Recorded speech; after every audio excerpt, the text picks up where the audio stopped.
चलो स्टार्ट करते हैं अपना चैप्टर। इसका क्या नाम है भाई? हमारा थ्योरी बेस ऑफ अकाउंटिंग। इस चैप्टर को स्टार्ट करने से पहले ना मैं आपको कुछ बात बताना चाहता हूँ। देखो, किसी भी चीज़ को करने के लिए हमें कुछ गाइडलाइन, कुछ प्रिंसिपल पता होना चाहिए। एग्जाम्पल के तरह समझ,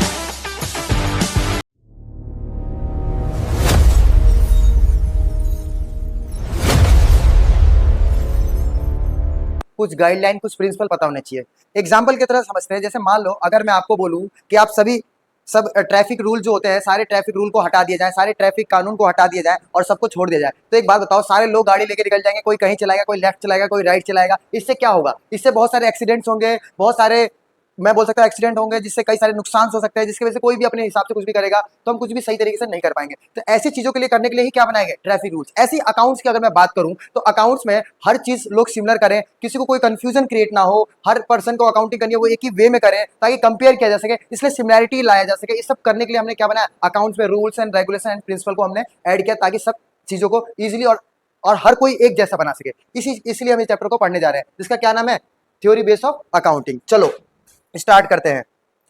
देखो, अगर मैं बात करूं सबसे पहले तो हमारे पास आ रही है अकाउंटिंग प्रिंसिपल की बात। किसकी बात आ रही है भाई? Accounting principle. तो क्या होता है अकाउंटिंग प्रिंसिपल? तो बात करो, देखो, accounting principle are the basic, accounting क्या होता है? बेसिक रूल्स एंड गाइडलाइन होता है। ये अकाउंटिंग प्रिंसिपल एक बेसिक, क्या बोल सकते हैं, एक तो बेसिक रूल्स है और क्या है, ये गाइडलाइन है जो पता है अकाउंटेंट्स फॉलो करते हैं while recording, classifying, summarising, presenting the financial transaction. कहने का इन सिंपल अगर मीनिंग बात करूं कि जब भी एक अकाउंटेंट अकाउंटिंग करता है तो उसको कुछ रूल्स और गाइडलाइन को फॉलो करते हैं जिससे वो अपनी अकाउंटिंग को कंप्लीट करे। उसी को हम क्या बोलते हैं? Accounting principles. क्या बोलते हैं उसको? Accounting principles. ठीक है, एक बात बताता हूं, अकाउंटिंग प्रिंसिपल जो होते हैं ना, उसको पता है जनरली हम किस नाम से, commonly known as a GAAP, उसको हम क्या बोलते हैं? गैप। क्या बोलते हैं भाई? गैप। ये गैप क्या है? एक वैसे बता देता हूं मैं आपको। एक इंटरनेशनल अकाउंटिंग बॉडी है जो पता है rules and regulations, basic rules बनाती है जो हमारे इंडिया में भी फॉलो होते हैं और हर जगह फॉलो होते हैं। तो ये बेसिक आपको पता होना चाहिए। वही डेफिनेशन है, देखो, इसका गैप का क्या मतलब है? Generally accepted accounting principle. क्या बोलते हैं इसको? गैप। ये क्या है? वही जो डेफिनेशन हमने यहाँ पढ़ी। देखो क्या लिखा है? Basic rules that define the parameters and the concentrate with the which accounting operate, मतलब कैसे कोई अकाउंटिंग करनी है। ठीक है, अब एक बात आती है, पता है इसमें? Accounting standard. देखो, एक चीज बता देता हूँ, एक होता है अकाउंटिंग प्रिंसिपल और एक होता है अकाउंटिंग स्टैंडर्ड। क्या होता है भाई? एक होता है अकाउंटिंग प्रिंसिपल और एक होता है अकाउंटिंग स्टैंडर्ड। तो अकाउंटिंग स्टैंडर्ड क्या होता है ये हम पढ़ेंगे आगे। अभी हम पहले पहले क्या पढ़ेंगे? Accounting principle. और उससे पहले आपको क्या पता होना चाहिए? अकाउंटिंग प्रिंसिपल तो एक और चीज बोली जाती है जिसे बोलते हैं गैप, जिसकी फुल फॉर्म क्या है? Generally accepted accounting principle. International body है जिसने अकाउंटिंग के प्रिंसिपल से बनाए, तो वही हमारे इंडिया में फॉलो हो रहे हैं। ठीक है, तो चलो स्टार्ट करते हैं। और ये रही बात अकाउंटिंग स्टैंडर्ड क्या होती है, ये मैं आपको समझाऊंगा इसके बाद। चलो, तो अगर मैं बात करूं भाई अकाउंटिंग प्रिंसिपल्स की, तो हमें क्यों पढ़ने की जरूरत पड़े, क्या फीचर्स हैं इसके? तो देखो, ये क्या है? एक तरह की बात करूं, बेसिक रूल्स है। ये क्या है भाई? अकाउंटिंग के बेसिक रूल्स। अच्छा, ये हमें क्या देते हैं? ये हमें गाइडेंस करते हैं किससे रिलेटेड? रिकॉर्डिंग से रिलेटेड। ये हमारे अकाउंटिंग में क्या लाते हैं? मतलब यूनिफॉर्मिलिटी, समानता लाते हैं। दूसरा, ये इंप्रूव करता है रिलायबिलिटी ऑफ द, मतलब रिलायबिलिटी इंप्रूव करता है हमारी अकाउंटेंसी की। और ये क्या? कंपैरिजन पॉसिबल बनाता है। देखो, सबको एक ही प्रिंसिपल को फॉलो करेंगे तो सबकी अकाउंटिंग सेम होगी, और जब चीजें सेम होगी तो हम क्या कर पाएंगे? कंपैरिजन कर पाएंगे। और ये हमें हेल्प करता है preparing the true and fair financial statement. एक सही तरीके से हम फाइनेंशियल अकाउंटिंग को बना सके, उसमें ये हमें हेल्प करता है। क्या? Accounting principles. चलो, अगर मैं बात करूं अकाउंटिंग प्रिंसिपल की, तो अकाउंटिंग प्रिंसिपल को भी हमने दो पार्टों में डिवाइड किया गया है। एक होते हैं अकाउंटिंग अजम्पशंस। क्या होते हैं भाई? Accounting assumptions. एक होता है हमारे अकाउंटिंग अजम्पशन और एक होता है हमारे अकाउंटिंग कन्वेंशन। तो ये होते हैं हमारे कितने? 3। अकाउंटिंग अजम्पशन कितने हैं हमारे? 3। मेन यही है जो आपको याद करने, बाकी और भी याद करने, लेकिन अजम्पशन कितने होते हैं? 3 मोस्ट इंपॉर्टेंट अजम्पशन। बाकी ये हमारे अकाउंटिंग कन्वेंशंस, ये भी हम पढ़ेंगे। ठीक है, तो चलो आगे बढ़ते हैं। देखो, तो सबसे पहले मैं बताने जा रहा हूं आपको अकाउंटिंग अजम्पशन। तो देखो, accounting assumption are the basic beliefs that accountant accept as a true. ये एक्सेप्ट करता है, जब एक अकाउंटेंट अकाउंटिंग करता है ना, तो कुछ बिलीव्स को मान के उसे अकाउंटिंग करनी होती है, कुछ मान के ही अकाउंटिंग पॉसिबल हो पाती है, नहीं तो ऐसे अकाउंटिंग करने में दिक्कत हो सकती है। वो कौन से 3 बिलीव्स हैं? देखो, एक होता है गोइंग कंसर्न अजम्पशन, एक होता है कंसिस्टेंसी अजम्पशन, और एक होता है अक्रूवल बेसिस।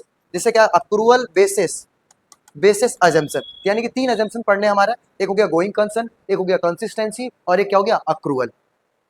चलिए अब एक एक करके तीनों को पढ़ते हैं। तो सबसे पहले आ रहा है हमारा गोइंग कंसर्न। मैं बताऊं आपको अकाउंटिंग गोइंग कंसर्न अजम्पशन क्या कहता है।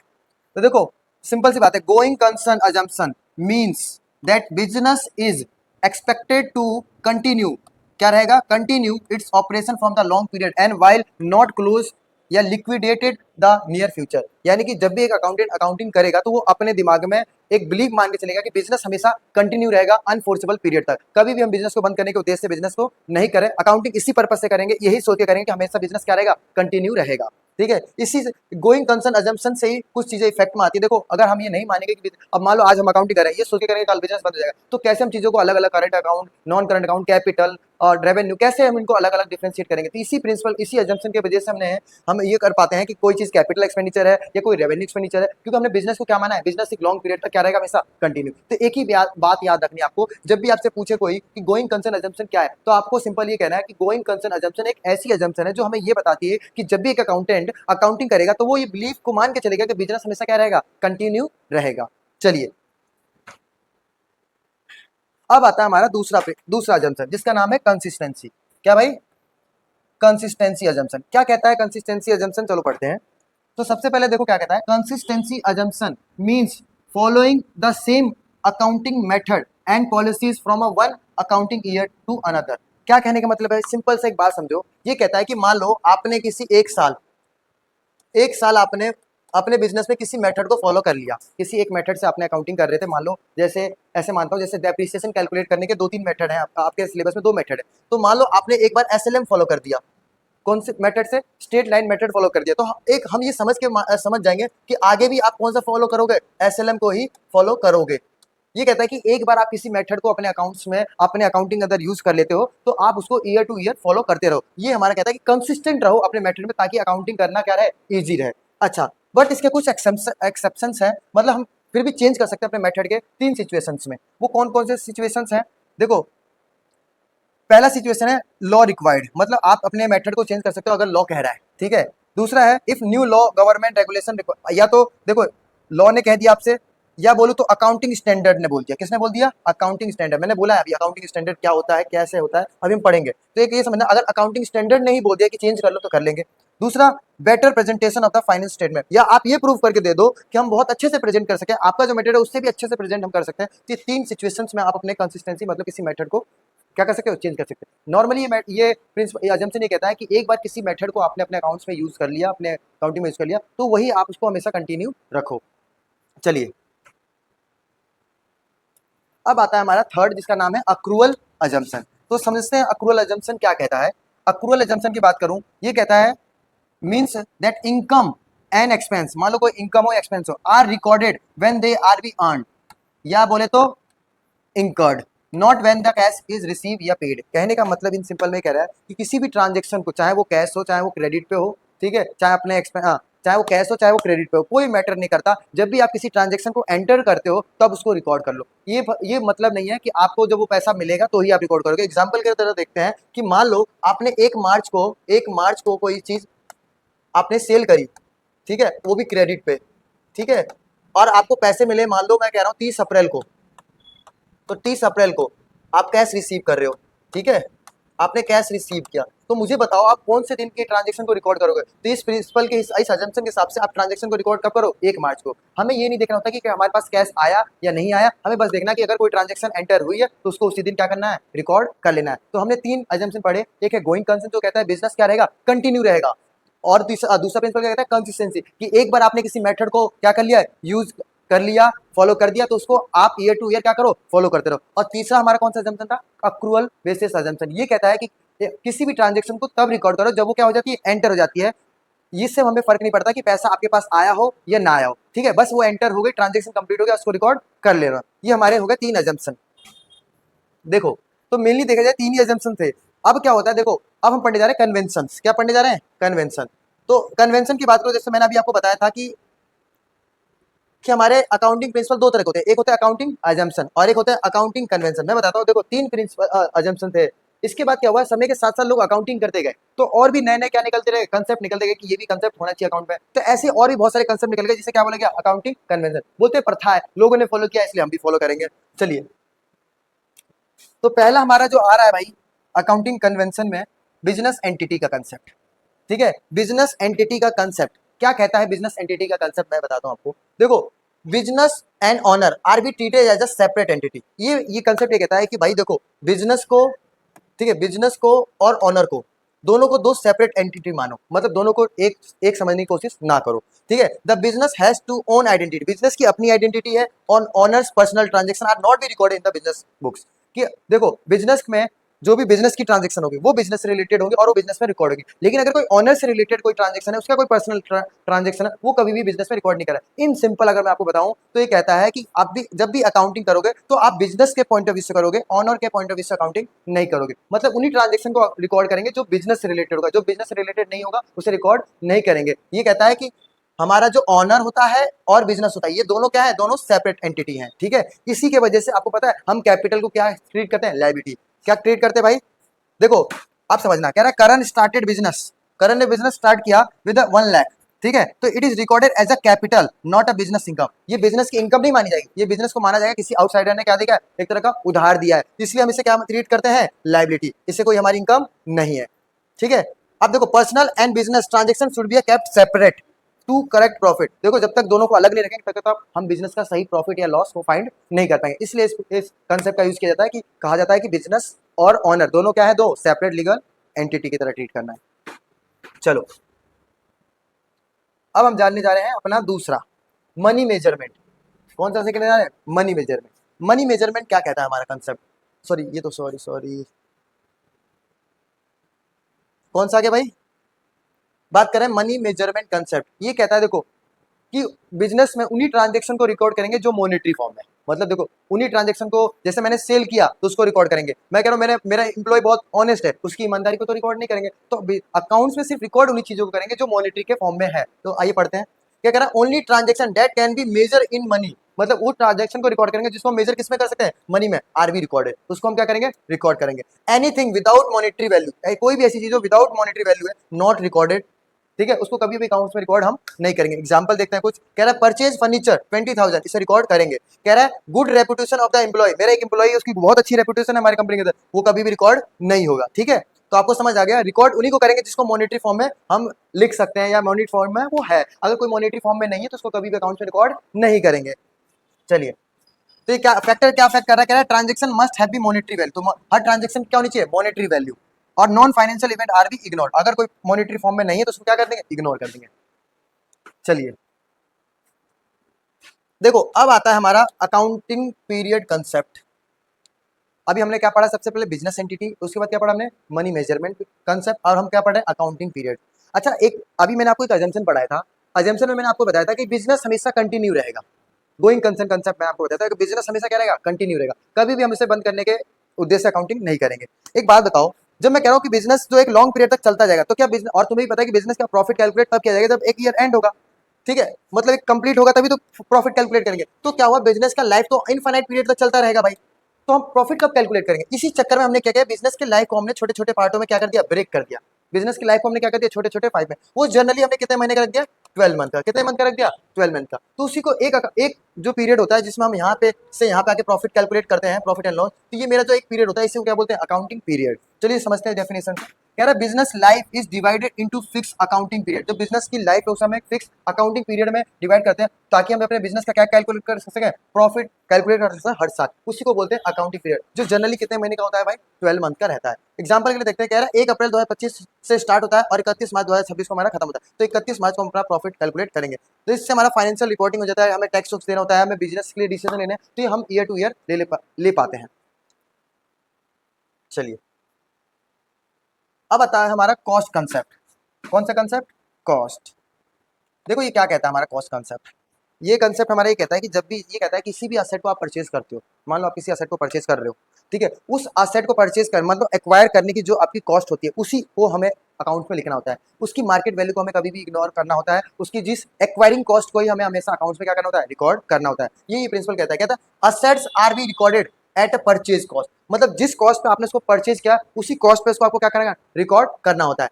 Ignore the market value after purchase, मान लो आपने किसी चीज को आज खरीदा 1 लाख में, और जिस दिन आप रिकॉर्ड करने बैठे उसको तो देखा कि उसकी वैल्यू 1.5 लाख हुई, तो आप लिखोगे 1 ही लाख, क्योंकि आपने को वही वैल्यू लिखनी है जो आपने पे किया है, ठीक है। एक्वायरिंग कॉस्ट जो है वही आपको पे करना है। ये कौन सा कंसेप्ट कहता है हमारा, कॉस्ट कंसेप्ट। जैसे एग्जांपल देखते हैं, कह रहा है building purchase 10 lakh, current market value उसकी है 15 लाख, तो बुक वैल्यू सौदा 10 लाख, 10 लाख। तो हमें हमेशा क्या लिखना है, देखो तो कहने का मतलब था हमारे परचेज कॉस्ट 10 लाख है, हमने उसकी मार्केट वैल्यू देखी तो 15 लाख है, लेकिन हम रिकॉर्ड कौन सी करेंगे 10 लाख, यही हमारी क्या करेगी बुक वैल्यू। ठीक है, चलो इसका मतलब क्या है, हमें ओरिजिनल परचेज प्राइस को लिखना होता है सपोर्ट द डॉक्यूमेंट, ताकि वो उसी के लिए हमारे पास डॉक्यूमेंट जो हम पे करके आए हैं। चलिए अब आता है हमारा एक नेक्स्ट कंसेप्ट जिसका नाम है ड्यूल एस्पेक्ट। कौन सा भाई, ड्यूल एस्पेक्ट कंसेप्ट। क्या कहता है, ये कहता है कि हर ट्रांजेक्शन जो भी आप बिजनेस के अंदर ट्रांजेक्शन करते हो उसके दो इफेक्ट होंगे। मतलब हर ट्रांजेक्शन कितने इफेक्ट होंगे, दो। जैसे समझो मैंने मोहन से अगर कुछ खरीदा, तो मोहन से अगर मैं कुछ खरीदता हूं तो मैं उसे कैश दूंगा और सामान मेरे पास, गुड्स मेरे पास आएंगे, तो देखा जाए कुछ जाएगा तो कुछ आएगा। हर ट्रांजेक्शन कितने इफेक्ट होंगे, दो। वही चीज कहता है, चलो डेफिनेशन पढ़ के देखते हैं। कह रहा है एवरी ट्रांजेक्शन हैज टू सब एस्पेक्ट। हर ट्रांजेक्शन के कितने एस्पेक्ट होंगे भाई, दो एस्पेक्ट। एक कौन सा एस्पेक्ट होगा, डेबिट। एक कौन सा एस्पेक्ट होगा, क्रेडिट। इसे डिटेल में पढ़ेंगे हम आगे चैप्टरों में। अभी बस इतना समझ लो कि हर ट्रांजेक्शन कितने इफेक्ट होते हैं, दो, एक डेबिट और एक क्रेडिट। अच्छा, जैसे कि देखो असेट हमेशा किसके इक्वल होगा, कैपिटल और लायबिलिटी के। देखो अगर मेरे पास कुछ आता है तो कुछ जाएगा। जैसे मान लो ऑनर ने बिजनेस में पैसा लगाया एज ए कैपिटल, तो कहीं ना कहीं बिजनेस में एज ए क्या आ जाएगा, कैश के फॉर्म में आएगा। तो हर ट्रांजेक्शन कितने इफेक्ट होने वाले, दो। ठीक है, जैसे एग्जाम्पल देखते हैं, कह रहा है परचेज फर्नीचर 50,000 बाय कैश। अगर आपने फर्नीचर खरीदा तो इससे आपकी फर्नीचर इंक्रीज होगी, बट आपका इससे कैश क्या हो जाएगा, डिक्रीज हो जाएगा। ठीक है, तो कुल मिला के याद क्या रखना, हर ट्रांजेक्शन कितने इफेक्ट होते हैं, दो, एक डेबिट और एक क्रेडिट। चलिए अब हम पढ़ने जा रहे हैं रेवेन्यू रिकॉग्निशन कंसेप्ट। अब ये कौन सा कंसेप्ट है, क्या कहता है भाई, रेवेन्यू रिकॉग्निशन कंसेप्ट। देखो क्या कहता है, ये कहता है किसी भी ट्रांजेक्शन, जैसे मान लो सेल हुआ, आपने सेल किया, तो सेल को तब रिकॉर्ड करो जब एक्चुअल में आपने सेल किया है, ये नहीं कि जब आपके पास पैसा आएगा। ये कहीं ना कहीं आप रिलेट कर पाओगे किससे, हमारे अक्रूवल बेसिस से। देखना कह रहा है रेवेन्यू इज रिकॉर्डेड, मतलब जब भी आप किसी चीज को सेल करते हो, revenue is recorded when it is earn, जब हमने उसे कमा लिया है। Not when they cash is receive, ये नहीं कि जब पैसा आएगा। तो कुछ कुछ उसी की तरह सिमिलर लगेगा आपको अक्रूवल की तरह, बट ये डील करता है सिर्फ किससे, रेवेन्यू से। इसका नाम ही क्या है, रेवेन्यू रिकॉग्निशन कंसेप्ट। कह रहा है income belong to the period in which it is earn, मतलब जिस पीरियड से कोई इनकम रिलेटेड है उसी पीरियड में उसको क्या कर लो, रिकॉर्ड कर लो। जैसे समझो कह रहा है good sold today on credit, आज मैंने सामान बेचा क्रेडिट पे, तो इनकम इज रिकॉर्डेड टुडे, तो इनकम आज ही लिखूंगा। ठीक है, ये नहीं कि जिस दिन पैसा आएगा उस दिन लिखूंगा। ठीक है, चलिए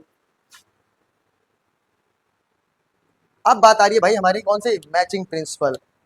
अब ये क्या कहता है हमारा मैचिंग प्रिंसिपल, चलो समझते हैं भाई। सिंपल सा एक बात बताना मुझे, मान लो आपने 2025 और 2026 का आपका एक प्रॉफिट, आपने प्रॉफिट कमाया 20 लाख, आपने अपने बिजनेस से प्रॉफिट कमाया 20 लाख, और मान लो उस साल आपने एक्सपेंस किए थे 5 लाख के, 5 लाख का आपका एक्सपेंस हुआ था, जिसमें आपने क्या किया था, इस एक्सपेंस को 4 लाख के एक्सपेंस आपने पे कर दिए थे, बट 1 लाख का एक्सपेंस आपने पे नहीं किया था। अब सही से समझना, आपने 25 और 26 में 20 लाख रुपए कमाए थे। ठीक है भाई, आपका टोटल एक्सपेंस 5 लाख हुआ था, बट जिसमें 4 लाख आपने पेमेंट कर दिए कैश। ठीक है, 4 लाख आपने कैश पेमेंट कर दिए, बट आपने 1 लाख रुपए पेमेंट नहीं करी है, वो आपने नेक्स्ट ईयर के लिए छोड़ दिया। तो अब मुझे, मैं आपसे पूछने जाऊं कि आपका इस साल का प्रॉफिट कितना है, तो आप ये बोलोगे कि मेरे 20 लाख की प्रॉफिट था भाई, 20 लाख का प्रॉफिट था और मैंने 4 लाख का एक्सपेंस पे किया है, तो यानी कि मेरा प्रॉफिट 16 लाख हो गया। क्या आप ये बताना चाहते हो, ये बिल्कुल गलत आंसर आपका। याद रखना, जिस साल का इनकम होती है या रेवेन्यू होती है, उसी साल के एक्सपेंस को उससे क्या करना होता है, मैच करना होता है। यानी कि मुझे इसमें जो मैंने लॉस दिखा रखा है वो कितना होना चाहिए, हमने पे किया हो ना किया हो, हमारा इस साल का एक्सपेंस कितना माना जाएगा, 5 लाख का। तो एक्चुअल मेरा इस साल का प्रॉफिट कितना कहलाएगा, 15 लाख।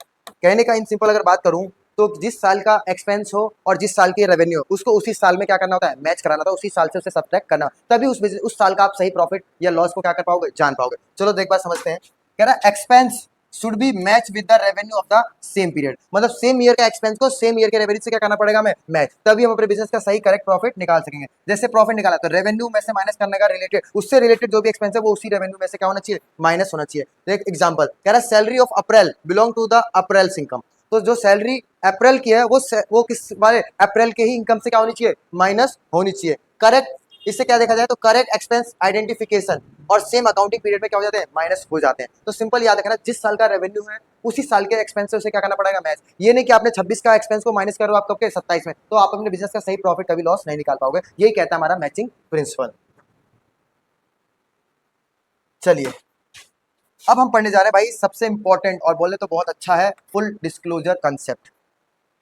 याद बताओ कि भैया फुल डिस्क्लोजर कंसेप्ट जो है ये पता क्या कहता है, ये कहता है कि आप जो भी अपने फाइनेंशियल स्टेटमेंट बनाते हो, मतलब जो भी अपने प्रॉफिट एंड लॉस, बोले बैलेंस शीट और कैश फ्लो स्टेटमेंट, जो भी आप स्टेटमेंट्स बनाते हो वो हमेशा आपको क्या होनी चाहिए, फुल डिस्क्लोज होनी चाहिए, उसमें हर एक चीज शो करो आप, कोई भी ऐसी चीज नहीं है जो आप उसमें हिडन रखो। मतलब जब भी आप उसे बनाओगे और प्रेजेंट करोगे तो उसमें सारी इन्फॉर्मेशन होनी चाहिए। यही हमारा प्रिंसिपल कौन सा कहता है, फुल डिस्क्लोजर प्रिंसिपल। पढ़ के समझते हैं, देखो कहता है ऑल इंपॉर्टेंट फाइनेंशियल इन्फॉर्मेशन, कोई भी ऐसी इन्फॉर्मेशन जो आपके फाइनेंशियल नेचर की है और बहुत इंपॉर्टेंट है, शुड बी डिस्क्लोज, उसको अपने आप को फाइनेंशियल स्टेटमेंट क्या करना पड़ेगा, शो करना पड़ेगा। User should know the all material fact, user को जानने का हक है आपके अपने सारे इंपॉर्टेंट फैक्ट्स को। एग्जाम्पल के थ्रू समझते हैं, मान लो आप pending court case should be mention in the notes to the account. मान लो आपके बिजनेस पे कोई लायबिलिटी है जो आपके ऊपर पेंडिंग में है, ठीक है, और बट वो आपकी लायबिलिटी अभी पे नहीं आ रही है, उससे रिलेटेड मान लो आपके ऊपर केस चल रहा है, अगर वो केस आप हार जाते हो तो वो लायबिलिटी आपके ऊपर आ जाएगी। तो बताओ वो लायबिलिटी अभी आई तो नहीं है आपके ऊपर, बट आज अपनी फाइनेंशियल स्टेटमेंट आप प्रेजेंट कर रहे हो तो वो आपको दिखाना पड़ेगा कि एक लायबिलिटी है, ऐसी लायबिलिटी को हम कंटीजेंट लायबिलिटी बोलते हैं, जो हमारे बैलेंस शीट में शो करना पड़ेगा फुट नोट में कि फ्यूचर में ये मेरे पास आ भी सकती है और नहीं भी आ सकती है। तो कोई भी ऐसी इंपॉर्टेंट फैक्ट है जो आपके बिजनेस फाइनेंशियल स्टेटमेंट के लिए इंपॉर्टेंट है, तो उसे आपको क्या करना पड़ेगा, बिजनेस में अपने फाइनेंशियल स्टेटमेंट में दिखाना पड़ेगा। इसी कंसेप्ट को कौन कहता है, फुल डिस्क्लोजर कंसेप्ट कहता है। चलिए अब हम पढ़ने जा रहे हैं भाई कंजर्वेटिव या प्रूडेंस कंसेप्ट।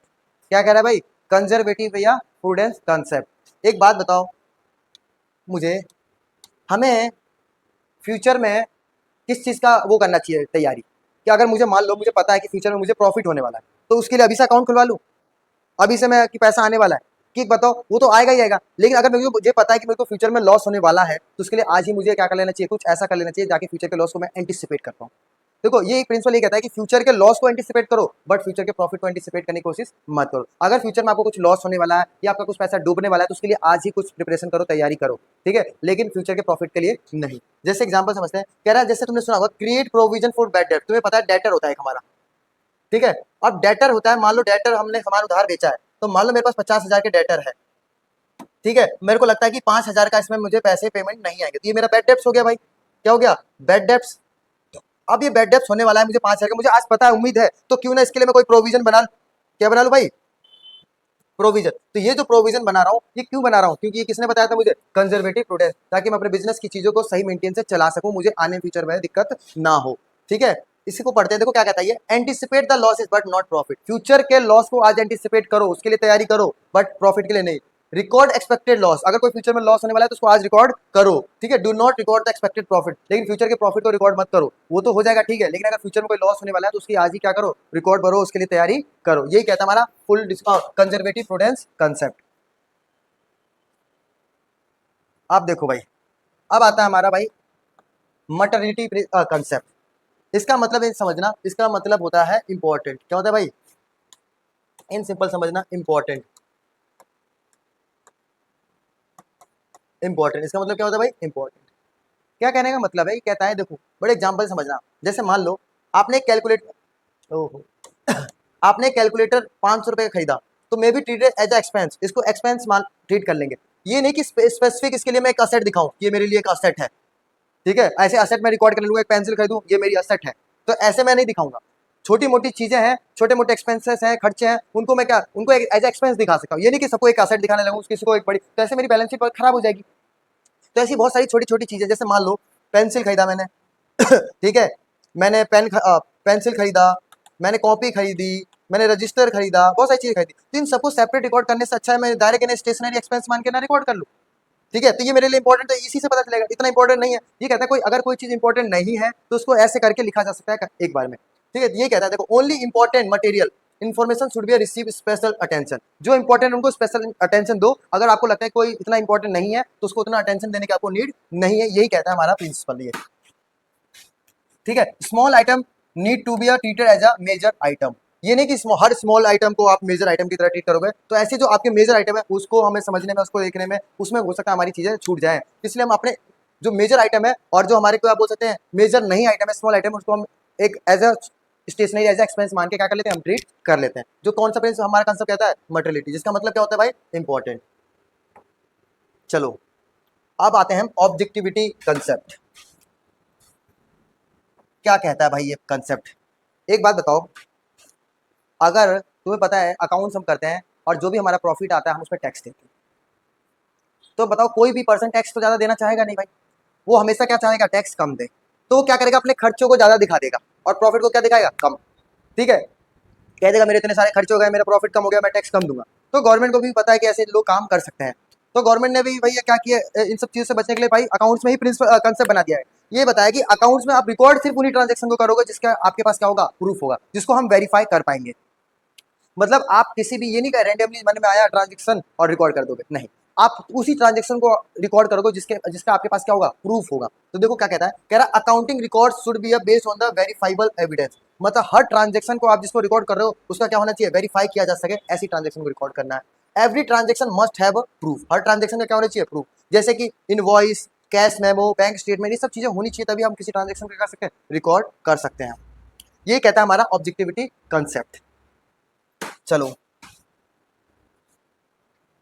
अभी मैंने आपको, ये हमारे हो गए, हमने पढ़ लिए कन्वेंशन, हमने क्या पढ़ लिए, अकाउंटिंग अजम्पशन। अब हम पढ़ने जा रहे हैं, पता है क्या, अकाउंटिंग स्टैंडर्ड्स। बड़े ध्यान से समझना है क्या है, मैंने इसको छोड़ के आया था मैं, याद देखना। देखो अभी मैंने बताया एक होता है अकाउंटिंग प्रिंसिपल, क्या बताया भाई मैंने, अकाउंटिंग प्रिंसिपल्स। और अब हम पढ़ने जा रहे हैं अकाउंटिंग स्टैंडर्ड्स।